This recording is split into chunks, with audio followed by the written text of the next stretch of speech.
Yes, I've sold some old and damaged fine jewelry again from my collection to the gold buyer I've been selling to since last month. My purpose in doing this? To upgrade my collection and buy new pieces using the money I earned from selling without having to spend any extra money. In this video, I'll share how I managed to sell various gold pieces that no longer suit my style or are damaged, including broken chains, earrings without backs, and other deformed items. I'll walk you through what exactly I sold, how much I earned, what new items I purchased, and provide useful tips, of course, for turning your unused jewelry into profit or even a long-term investment.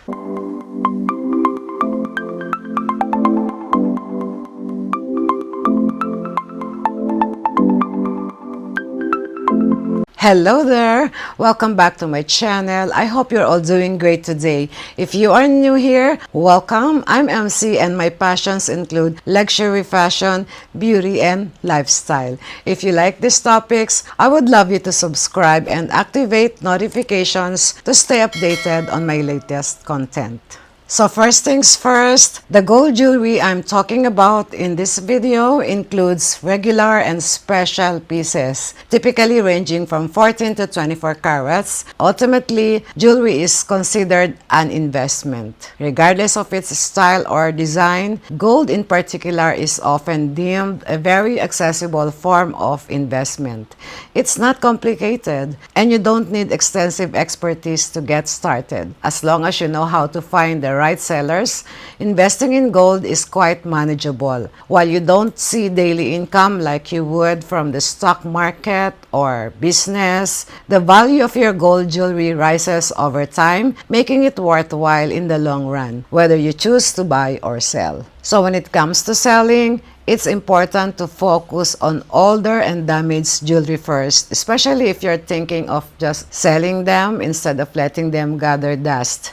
The key here is the older your pieces are, the more profit you can potentially make, particularly if you bought them at a price per gram that was lower than today's market value. That's why you need to wait a few years before selling in order to make a profit. Better than just leaving your money in the bank to earn very low interest, right? Now, when it comes to buying, choose investment pieces like those with higher carat value, such as 21, 22, and 24K, 18, well, okay. The simpler the designs, the better, because their labor costs are lower. Avoid trendy pieces because their price per gram is higher due to their special designs. Even inspired or mirror copies that are no longer in style, especially with issues, they will still be scrapped and melted down. Based on my experiences, all the jewelry I sold since I started last month earned me a double or triple the amount because I bought them when gold was still cheap. But if I were more diligent, I could have sold them for an even higher price. You just need to be really patient when canvassing. So now, I want to share some 6 options I've identified when it comes to selling or repurposing your old jewelry. First option is to melt down your old jewelry to create a new design. I often find people hesitant to repair items because after some time, they may break again the jewelry due to being worn down, or they just simply wish to have something new. In this case, you only pay for the labor involved in the redesign, and you end up with something fresh and exciting. The second option is known as the swap and trade. It's important to understand, though, that the exchange rate for your old jewelry will typically be lower than the current market price per gram because the jewelry is often scrapped for its material. The value of jewelry increases due to the craftsmanship involved in making new pieces. For instance, the buying price for your jewelry could be around 3,200 up per gram for 18K jewelry. If you originally bought that piece at 2.5 per gram, you're already looking at a profit of 700 per gram. The buying price per gram nowadays for 24K Chinese gold is 4.5, just to give you an idea in case you want to sell your old and worn jewelry. Okay, naturally, when you sell an old gold jewelry, it's typically cheaper than the commercial price because sellers need to account for the cost of refining the gold or removing impurities, potential damage to the piece, the cost of labor to assess its value, and their own profit margin, which all subtract from the pure gold value of the jewelry when it's sold as scrap gold. Essentially, you're not selling the sentimental or design value, just the raw gold. So here, patience is the key again. It's vital to compare offers from different buyers to maximize your return. Ensure you know the weight and the carat of your jewelry before proceeding with swap and trade. Number 3, you can opt to sell your jewelry for cash, which is my personal preference. This method allows me to avoid the pressure of buying something from the same store where I sold my items, which can often lead to getting tricked or dissatisfied with the transaction. This way, I can shop around for better deals elsewhere, ensuring I invest my money wisely rather than just, like I mentioned, keeping it in the bank. The decision is up to you, whether you will spend your cash on new jewelry or use it for something else. You also have the option to take your jewelry to a pawn shop for appraisal. This route will give you insight into whether the pawn value is higher than what you could get from a straight sale. If the pawn value is better, you might choose to sell it outright instead of redeeming it later. While I haven't personally tested this method, but for the purpose of this comparison, where you can make more money and profit, so that I can also share a fact with you today, I sent someone to inquire about how much I could pawn this piece that I was planning to sell. Well, the value was lower than I expected. Cebuana Pawn Shop was only offering 50,000 pesos. It's even less than what I originally paid for.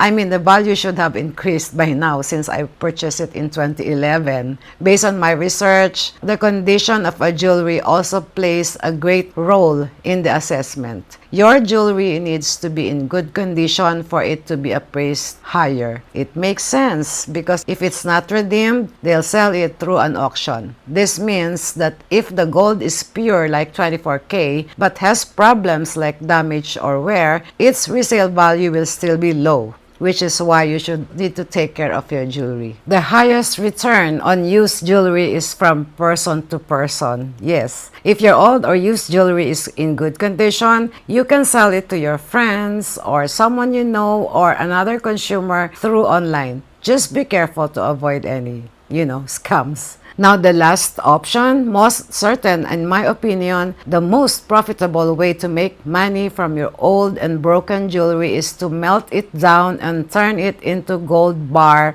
or gold coin. Melting the jewelry into a more refined form of gold like bars or coins could be a secure and potentially lucrative option. You have the flexibility to sell them in smaller quantities or hold onto them for a long-term gain, depending on your financial goals. Compared to selling the jewelry as is, gold bars or coins offer a better return. Just make sure not to mix the carats of your gold when you ask someone to melt them for you. 18K with 18K, 21K with 21K, so on. Now, let me share some recent transactions I've made. I sold a 24K Chinese gold bracelet that I bought from Luk Fook jewelry store in Hong Kong way back. This piece weighed 25.3 grams and I initially purchased it for around 60,000 pesos. When I sold it recently, I got 113,850 pesos, for which breaks down to about 4.5 per gram. So I made a profit of 53,850 pesos. I sold this bracelet because it's too soft and delicate in its craftsmanship, not really meant for everyday wear. Because of its weight, I was worried it might fall accidentally and could lose it. It's already deformed, as you can see. I tried to restore its original shape, but it's just, went back to being misshapen again. Then aside from the bracelet, I also sold a few small jewelry pieces worth 86,150 pesos that I can no longer restore or use because it's a mix of different carats and small sizes and it would be difficult to repurpose. I knew it can be done, but I didn't think worth it. In total, I got 200,000 pesos from the sale, so I decided to use the money to buy new pieces. And so, these are my new pieces of jewelry. An 18K ring weighing 6.44 grams, priced at 4.6 per gram or 25,624 pesos. Just last week, the price per gram for special designs like this was 4,350. Now, it has already increased.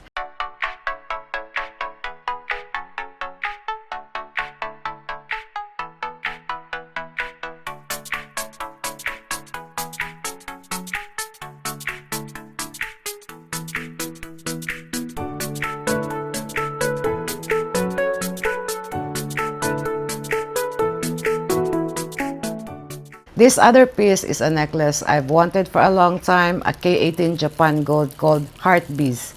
It weighs 31.74 grams, which I bought for 150,765 pesos at 4,750 per gram. Japan gold per gram last week was 4.6, so it has also gone up. Japan gold is really beautiful and sturdy because it's solid, and I've been loving Japan gold.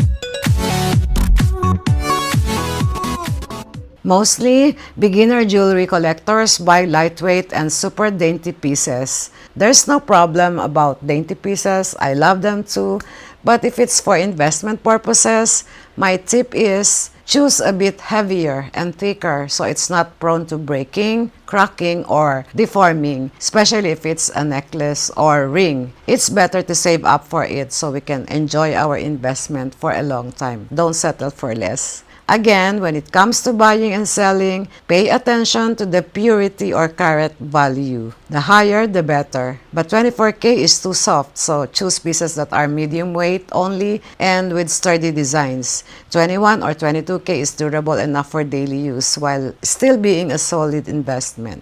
I hope you find this discussion helpful and gained some insights from my experiences in selling jewelry. Let me know in the comments, have you ever tried selling for some reason? Where did you sell and did you make a big profit? Thank you for watching and I look forward to catching up with you in my next video. Bye!